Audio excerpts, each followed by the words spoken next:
You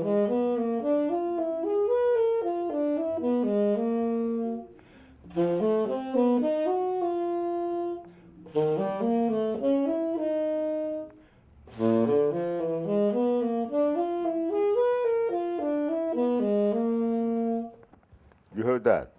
You heard the blues. You heard that, Ben, huh? Oh, okay.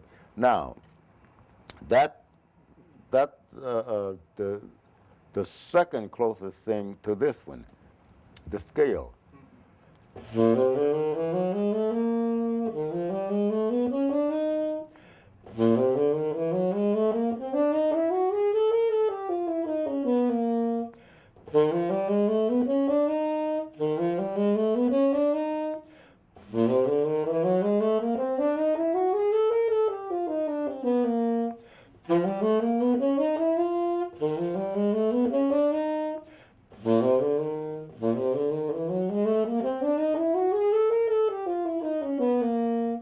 And that was the blues. You heard that, right? You heard the blues. Okay. Now, if I took it another step and started on the third of each one, and I said,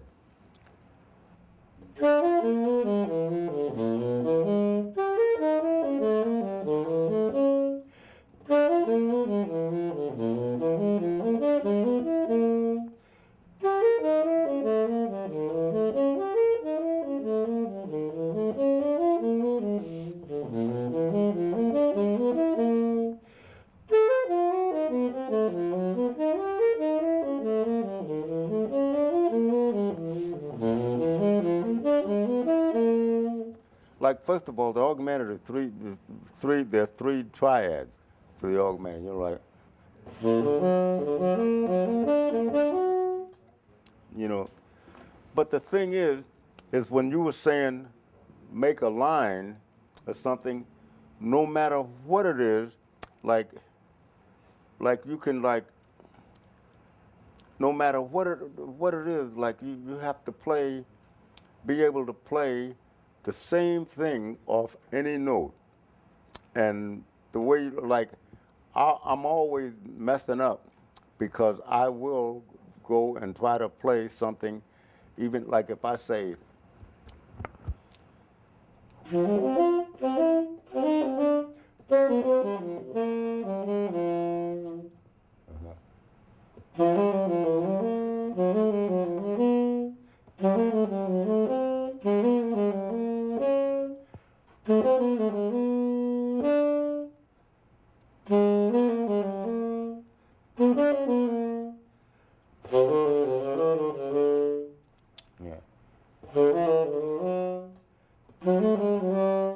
You know, I mean, anything that you can think of, like you take that and try to build it up, do the permutations. You know what the permutations are, right?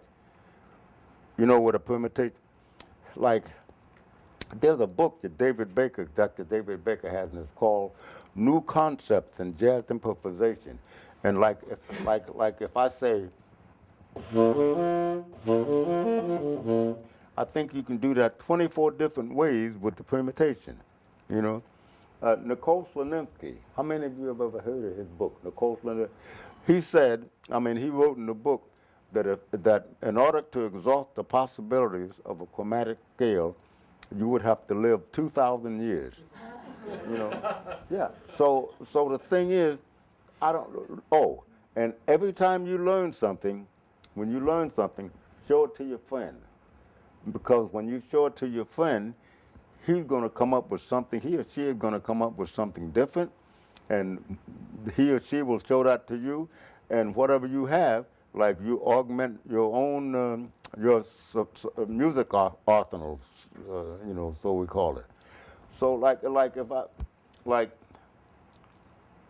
oh, and another thing, when you practice, you're supposed to sound like crap. See, if you're sounding good, you're not practicing, all right? And like whenever you play a song, like you can play like say, no matter what the song is, be able to play the melody off every tonality. And I'm not ashamed, like I can't do it, but I try. And the more I try, the better I come at it. You know, because you say,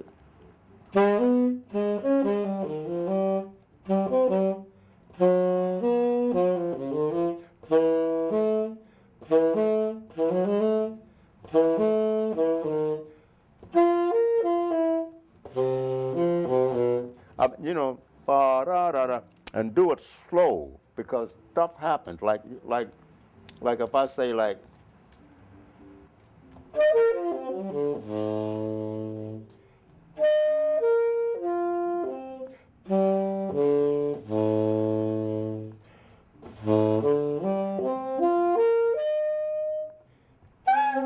okay, I'm playing fourth, okay, but like I'm saying, like, you know,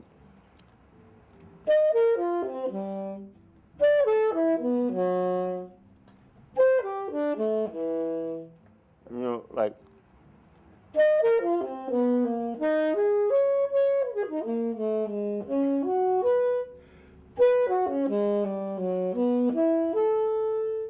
And you're saying, well, like, what will that do? Well, man, that goes into like, damn near any song you play, you can put that there. I mean, you can figure it out. You know, that's what I do. I'll sit at the piano, and how many of you play piano? Raise your hand. Good. No? You don't have to be. You don't have to be like, you know, a hell of a pianist, but just be able to play the chords. You know, play the harmony for yourself. That's all. You know, and doing that, man, like I'm working on a thing now. Like.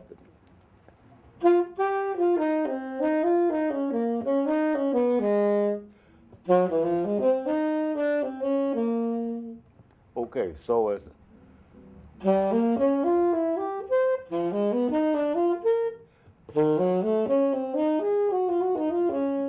Okay, so if I start on the flat 5 of the first chord.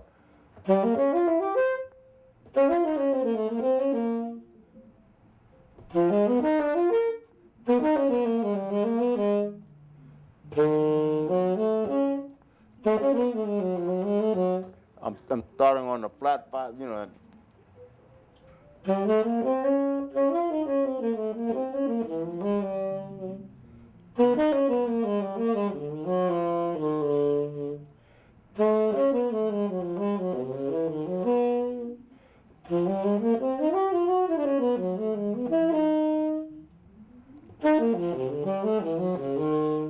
So you had a fourth one. So now if I, like we were talking about the tritones, so if I say, instead of going, if I go,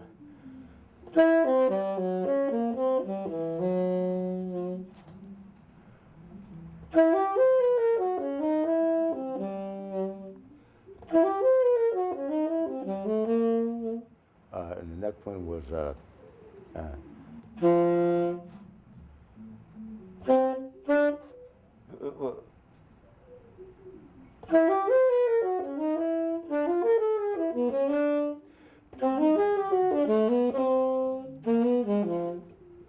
you see, and then for this.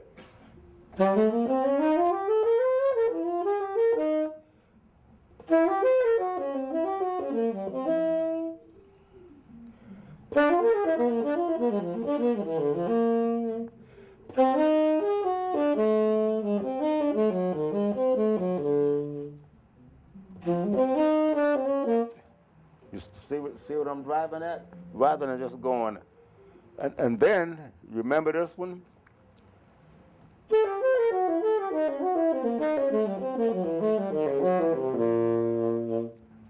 know that, right? Okay, when you get something like that from someone, you take it, add something onto it, or take something away and put something. I said,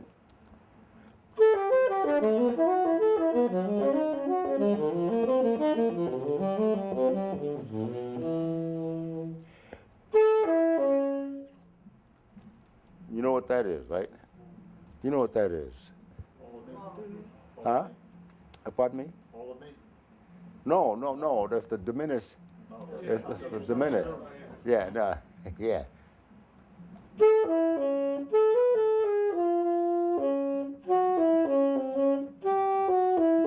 I mean, yeah, I think that's it.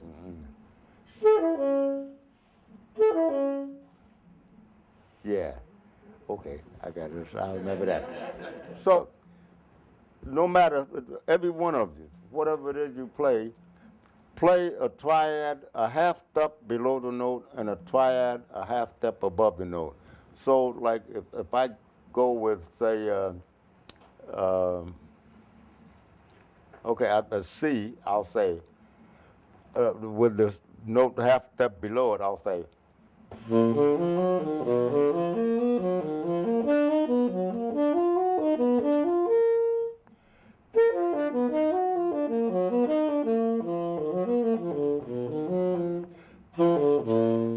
and that's a half step below. Now a half step above. No, that was a half step above, not a half step below.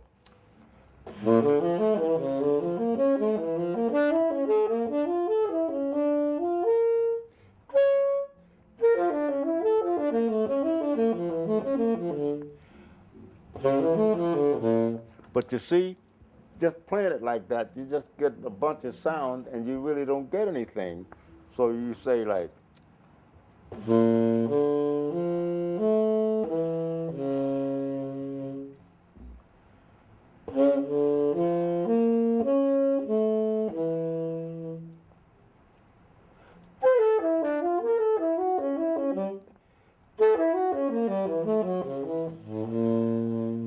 I mean, like 2,000 years that Florinsky said, there are hundreds of ways to play that, so that it doesn't sound like, because you don't want to be doing this all the time.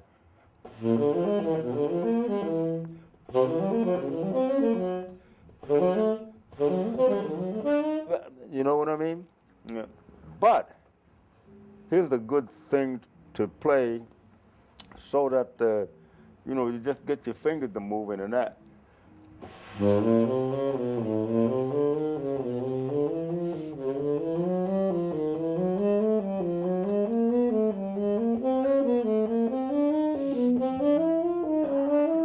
You know what I mean? Just, let's see.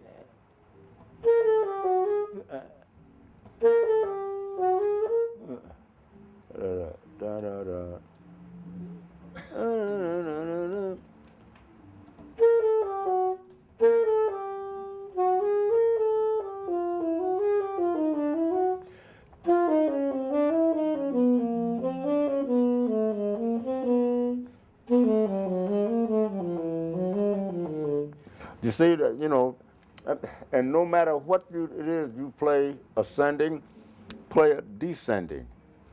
And don't start, like with the modes, like going like this.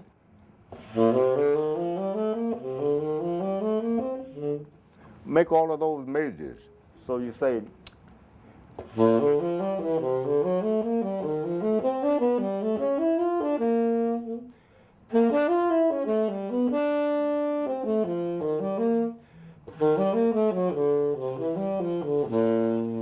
and when you do them slow, all kind of different things come into your ear. Like if I say like, okay.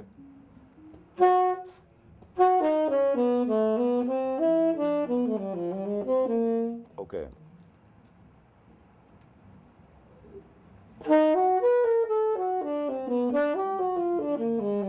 Right? Okay, you got it.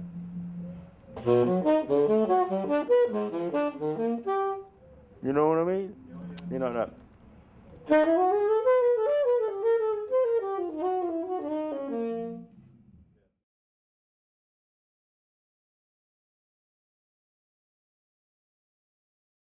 No, well, you'll never catch up. You'll never catch up. So yeah, take that out.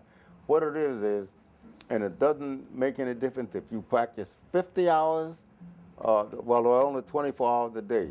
If you practice 24 hours a day and you're playing what you know, you're not learning anything. That's right. But if you practice 15 minutes of something that you don't know, you're learning something. So now you take that and you, I mean, gauge yourself as to what you can do. Because let's face it, when I give a little talk to young kids, and I'm talking to young people now. Now, to young people, I always tell them, like, when you're young, like your mind is somewhere else and you're thinking certain things, and you'd be surprised to know that in maybe 2 or 3 years, you won't even be thinking that same way anymore. Consequently, if you have a relationship, like, make sure or try to fix it so that the person that you have the relationship with knows what you're doing, or they say knows where you're coming from. Because I used to live in Forest Hills when we lived in New York, and I used to drive Dizzy home every night when we play at a club. We go, and I'd drive, and we go by Belleville, Bellevue. And Dizzy used to look at me and say, Moody, he said, there's a cat in there that plays his ass off. I can say that, you know. I'm talking about a donkey, you know. And he said, man, he used to blow me and Sweets out every night at Minton's, he said, you know. And then he said his wife told him to get a real job. So he went and got a job, and it ran him nuts. He wound up in Bellevue, you see. So you got to make sure that the same way with the girls too. Like, don't be hooking up with some guy that figures like, well, like, you know, you can't play music anymore because, you know, you're a woman, and the woman, don't be hooking up with a guy who's playing and you want him to do something else. You know what I mean? So, and all that, believe me, all that is applicable. When I first started, like, I had no idea. I was raised without a father, but my uncle was the one that he bought my first horn. And I didn't know anything about income taxes because we didn't have any money anyway. So, you know, so as I began playing, I never will forget. In Dizzy's band, no, before I joined Dizzy's band, I was making $7 a night playing at a place in Newark called Lloyd's Manor. And boy, my pockets had the mumps. I had money. But first of all, sugar cost 6 cents a pound. A quart of milk was 11 cents. You know, man, yeah, man. And when I was in the Air Force, I made $30 a month. And what I would do is I would send like 25 to my mother and kept 5, man. I'd say, yeah, mother, you can have the whole $25. Then when I joined Dizzy's band, I got $17 a night. Man, you talking about, that was money. And we paid our own hotel bill, your own food, you know. And I remember, we used to play. We went on a tour, Ella Fitzgerald, with the Dizzy Gillespie band, and we would go into the town down south, and we would walk into the ballroom, and there would be a rope down the middle of the hallway, and on this side would be the Caucasians, on this side would be the colored people, you know. And then on other nights, like, the colored people would have a dance, and they would have white spectators. And then the next night, they'd have the white dance, but no spectators, you know. So you see, well, first of all, I had a complex when I was a kid. The reason I had the complex was because of the way I was being treated, but I didn't know that I was being treated a certain way because that's the way it was. So I went to France with my uncle who was working for the government over there. I went to stay 2 weeks, and I went to stay 2 weeks and stayed 3 years. And when I got to Paris, I said, wait a minute, there's nothing wrong with me. I said, it's them. And boy, like then this is like after say 2 or 3 weeks. So now there's nobody in this world better than me. Nobody anywhere. But by the same token, I'm not better than anyone else in this world. But I had to be in France to see that. Now imagine the other people that never traveled, and they don't know. They're like 82 years old and still messed up in the mind because of the way the country is. And Ronald Reagan, he wasn't too cool with it, man, because like he set the country back 50 to 100 years, man. Like saying like each state should have its own rules, knowing that the southern states were what they were. Like Mandela. Mandela, he like kind of went along with Castro, and then the United States said to Mandela, said, why are you so friendly with him? They said, because when we had apartheid, he was wonderful to us, and you didn't do anything. Look at here. Here's the proof of the pudding. The poorest countries in the world, and the richest ones, what color are they? Look at the diamond mine. A colored person in Africa better not be caught with a diamond, But De Beers and all those people, And man, I'm just saying, and just think of this: to be fair, I'm a fair person, and I know it. I know it because if I see a fight going on, a boxing match or something, I'm not rooting for the colored guy. I'm rooting for whoever looks good in me. You know what I mean? But like when you're raised a certain way, people act a certain way, and all that has to do with music. Because years ago, like the so-called Caucasian person was playing ballads, and when a colored person played, get hot.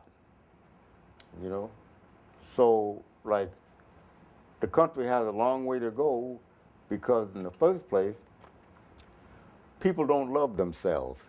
And the reason they don't love themselves is because of the things they go along with and the things they see. See, I love me. And if I tell you and say, Tom, I love you, man, you can believe it because I love me. But I can't say I hate myself and then look at you and the next best say, oh, I love you. I mean, hey, there's a contradiction there.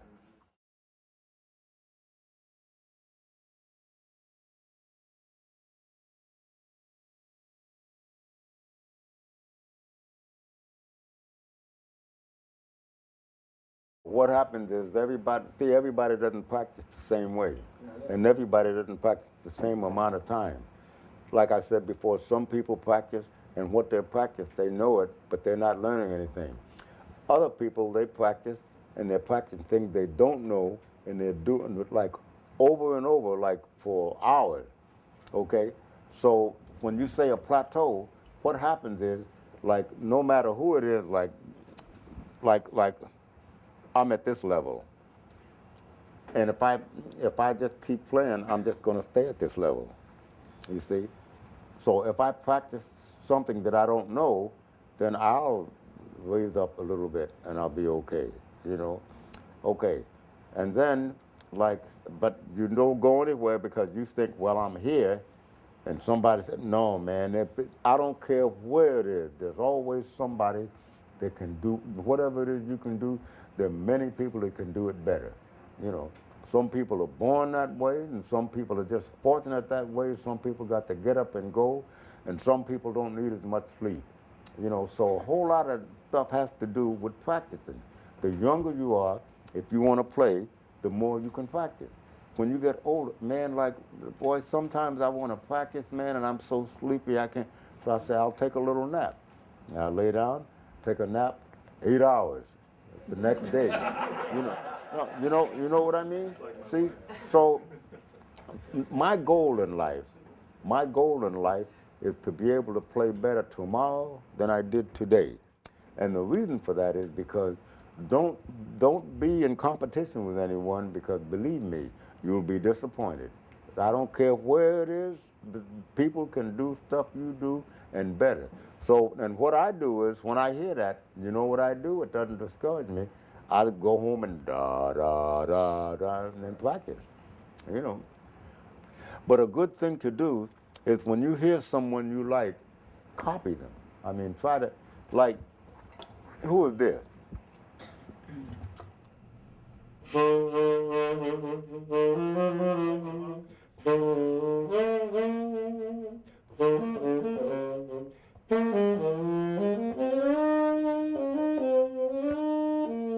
Who is that?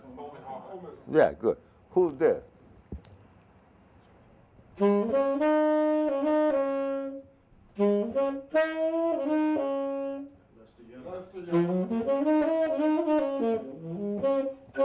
Yeah. Who, who's this?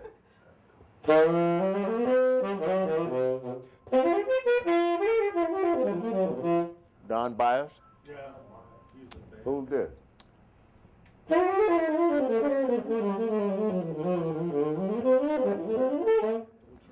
Yeah. See? And so what I do is I just try to, copy and just keep going it. And I mean, and get it down. And finally, maybe something of your own will come out.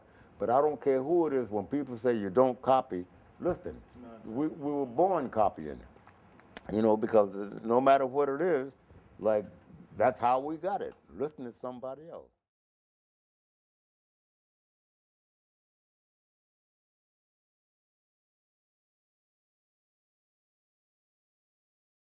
Well, let me put it to you this way. Like, when you know you're good, you're through.